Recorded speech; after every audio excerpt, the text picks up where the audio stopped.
A ideia aqui, né, Five, é a gente explorar aqui o Bruno e entender como é que é a mentalidade de um cara que monta uma empresa do zero, com ele, o amigo, a mulher e 2 funcionários, sem dinheiro, sem cliente, largando seus empregos para fazer a empresa faturar 1 milhão em 5 meses, hoje vale centenas de milhões, cresce. Só para você ter uma ideia, o que é a Next em 5 dias, cara, ele estava me falando aqui antes da gente começar, que são 4 mil aproximadamente, é isso, Bruno? 4 mil agências de shipping, né? Cadastradas para fazer o que vocês fazem. Vocês são entre as 15 maiores. Isso mesmo. Então, em 5 anos, cara, olha que louco, Five, ele se tornou uma das 15 maiores empresas do Brasil e do estado de Santa Catarina.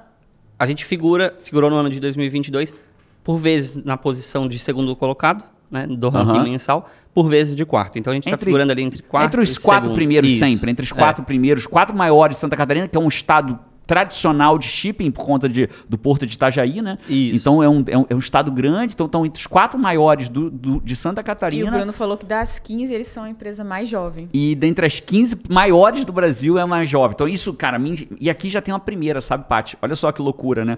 É muito possível que muitas pessoas, na busca do perfeccionismo, né? Eu gosto muito da frase aqui sobre vídeo, que é a minha área. Se o teu primeiro vídeo na internet ficar bom demais, é porque você demorou muito para fazer, né? Então olha que louco. Então eu pego aqui o primeiro ponto, cara, coragem. A coragem. Primeiro ponto é a coragem, porque você tem que ter coragem. Chegar num cliente e falar assim, cara, esse é o projeto, né? E eu não tenho nem e-mail, eu não tenho nem nome na empresa, não tenho nem cadastro ainda, mas é isso que vai acontecer. Então esse é o primeiro ponto. Foi exatamente isso, sem estar pronto, né? Sem ter o cadastro feito, sem ter o e-mail construído, sem nada. Tá incompleto, mas foi. É perfeito. Segundo ponto que eu tiro, Bruno, do que você tá me falando, cara, é que é louco isso, né? Eu vejo muitas pessoas falando assim, porque é muito similar. Começar um negócio, ele é muito parecido em qualquer área, né? Então, por exemplo, a gente tem muitos alunos que se formam em coaching e vão viver de coaching. Quem vai viver de coaching tem um negócio. Sim. Né? É um negócio, no começo, muito individual, né? É uma equipe, mas ele tem que olhar como um negócio. E muitas pessoas não se formam em coaching porque não tem o dinheiro. Então ele não consegue começar. E ele não consegue enxergar. E por outro lado, eu tenho vários alunos que fazem, sabe o quê? Exatamente o que você fez. Ele chega para uma empresa, ou que ele trabalhou, ou que ele conhece o amigo, fala assim, cara, olha só, um processo de coaching no início de carreira é mais ou menos uns 3 mil reais. Uma formação em coaching no IGT é 4 mil reais. Eu vou te dar 5 processos de coaching que vale 15 mil reais se você pagar a minha formação em coaching. E aí, quando eu me formar, eu vou fazer coach com a tua equipe e você vai pagar, ao invés de 15 mil, vai pagar 4. Bora fazer isso? Bora. Fechado. Projeto, Só né? que o cara não consegue enxergar isso. Ele fica preso, né? Então, estar pronto com tudo, né? Isso. E eu vou perguntar a terceira coisa que eu vejo, ó. Então, a segunda, né? Coragem, ousadia. E, cara, eu acho que tem que tampar o ouvido. Eu aposto que você deve ter ouvido que você estava maluco. Ou eu falei besteira? Muitas vezes. Até hoje a gente ainda escuta isso. Mas e você e a esposa pediram demissão, né? Então. E a esposa estava grávida. Não. E a esposa do sócio também estava grávida. Também estava grávida. Então, quanto vale não foi show? Você está maluco, foi seus malucos. Seus né? malucos. A família deve ter falado, né? Vocês estão loucos, ela tá grávida. A Tati tá grávida, pelo amor de Deus. Muitas vezes, assim. E eu acredito muito em física quântica. Tudo acontece na maneira que tem que acontecer. Nós descobrimos a gravidez da minha esposa, que não estava planejada, exatos 6 dias após pedirmos o desligamento da empresa que a gente trabalhava. Uau. Talvez tivesse descoberto antes, talvez não tivesse pedido. Talvez tinha titubeado. Não dá pra saber. A gente não tinha nem assinado ainda a rescisão. Quando a gente foi assinar Podia lá ter voltado atrás, sindicato, então. A própria pessoa do sindicato virou pra ela e falou assim, ó, você tem certeza? A empresa não pode te mandar embora grávida. Ela falou assim, não, eu que tô decidindo isso aí. Uau. Né? Coragem de novo. Coragem de novo, ousadia de novo. Coragem de novo. Tampar os ouvidos. Tem hora que a gente precisa tampar o ouvido, porque a voz externa e interna, às vezes, é muito pesada. E a gente, por querer seguir um caminho diferente do caminho que a maior parte das pessoas faziam, né? Essas empresas... O shipping ainda existe há muito tempo, né? Então, a gente tem empresas que são centenárias no mundo e que estão lá naquele ranking do Brasil também, né? As brasileiras... Centenária literal? Tem empresa de 100 anos? Sim. As maiores do Brasil têm aí todas mais de 2 décadas. Uau. Né? E sempre fizeram o mesmo modelo de negócios. Então, quando a gente quis tomar um caminho diferente, ouvir que nós éramos doidos e que a gente ia quebrar, era o que a gente mais escutava, né? E falavam para nós, olha, eu dou 3 anos para vocês.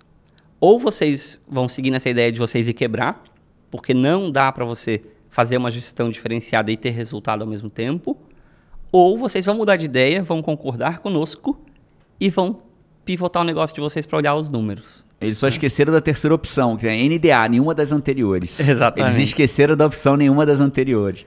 Então assim, ninguém vai botar aqui que a minha empresa vai valer centenas de milhões em 5 anos? Ninguém vai dar essa opção para mim, não? Não, essa não.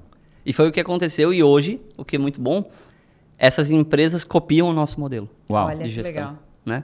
Até as que têm lá mais de 2 décadas de existência, elas olham para a Next e dizem o que eles estão fazendo. E o que você sente quando você vê uma empresa te copiando? Você sente raiva, sente orgulho de você? O que você sente, cara? Honestamente. Nós amadurecemos esse processo, né? Então, lá atrás, nós sentíamos raiva. Né? Nós falávamos assim, ó, poxa, me criticou que tá fazendo igual, né? Cadê o maluco aqui? Então, a gente não gostava dessa questão da cópia. Isso nos incomodava muito. Aquele rancinho da vontade de mandar uma mensagem pra ele assim, cara, eu acho que você vai ou quebrar ou vai mudar, né? Porque o que você disse pra mim, vou te dizer pra você agora. Seres humanos. E dava uma vontade assim também. Nós recebíamos muitas mensagens dos colaboradores dos concorrentes. Uau. Então, no LinkedIn, às vezes alguém chamava e falava assim, nossa, muito obrigado, a minha empresa mudou a forma de pensar por causa de vocês. Uau. Olha só. Né? E isso era super comum. Vamos, inclusive, listar essas empresas que fizeram isso a partir... Não, mentira, mentira. Vamos falar o nome das 5, vou botar no link. Vou ser perseguido na rua, né? Mas eu tô curiosa, porque eu acho que o ponto de diferenciação de vocês foi exatamente a visão que vocês tiveram, né? De trazer uma gestão diferente que ninguém fazia nesse mercado.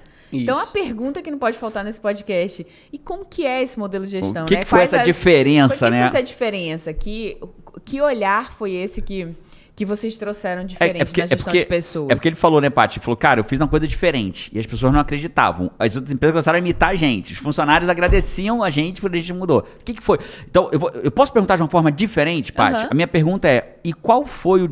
Beleza, montar uma empresa, antes da empresa ser montada, coragem, ousadia, tampar os ouvidos, né? São as 3 características. E depois que a empresa começou, o que você acha que foi o diferencial do começo da empresa, aos primeiros 1 milhão de faturamento, ao que vocês faturam hoje? Certo. Eu posso só antes adicionar um número nesses teus 3 pontos? Deve. O quarto eu diria que é humildade. Opa. Né? E para um empresário, ter humildade não é a coisa mais simples do mundo.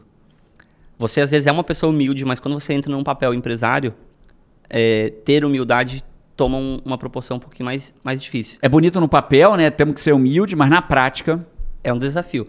Principalmente naquele sentido de que, olha o que a gente fez lá no começo. A gente não tinha empresa, a gente não tinha cadastro. Para a gente receber as primeiras cargas no Brasil, a gente teve que pedir emprestado o cadastro de um parceiro. Olha que só. Poderia nos ver como um concorrente.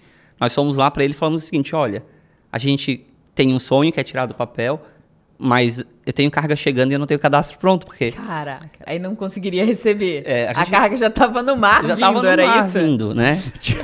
Tipo assim, né? Olha o drama da Renault, né? A Renault não tinha as velas. A vela tá Aí vindo. contratou uma empresa que não pode receber as velas. Não, nesse momento você já tinha, tô Nesse brincando. momento a gente já tinha, Tô mas as brincando. primeiras cargas não. E olha, do ponto de vista de aprendizado, né?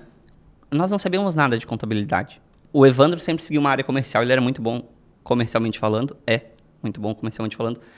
Eu sempre segui uma área operacional e de gestão de pessoas, então era o que eu tinha de especialidade, mas a gente não entendia da área contábil. E quando a gente assinou o contrato social, tinha uma cláusula que falava que os dois precisavam assinar juntos todas as decisões e os contratos da empresa. Só que a gente abriu a Next no dia 3 de abril, o Evandro casou no dia 1º de abril e foi sair de lua de mel. Então o cara tava lá na Europa, né? E eu tudo tava só na empresa precisava da abrindo, assinatura dos dois. e pra gente entregar a documentação na Marinha Mercante só com a assinatura dele também. E aí a Meu gente não Deus. tinha o que fazer, né? Não tinha como ligar pra ele e Evandro, dizer, volta! Exatamente. E aí a gente teve que ir lá num parceiro e dizer, humildemente, olha, aconteceu isso, Está chegando eu não uma sabia carga. da contabilidade, eu não sabia que nós dois precisaríamos assinar juntos. Você pode me emprestar o seu Receber pra CNPJ, por favor? E eles nos emprestaram. Olha só. Né? Mas é a humildade de reconhecer Claro. a falha. Né? Incrível. A mesma coisa que a humildade de chegar lá para aquela cliente e dizer, cliente, eu não tenho um mundo perfeito para te entregar, eu não tenho uma empresa ainda para te dar. Eu tenho uma promessa, né? Um e-mail @gmail.com, né? E uma vontade de fazer diferente.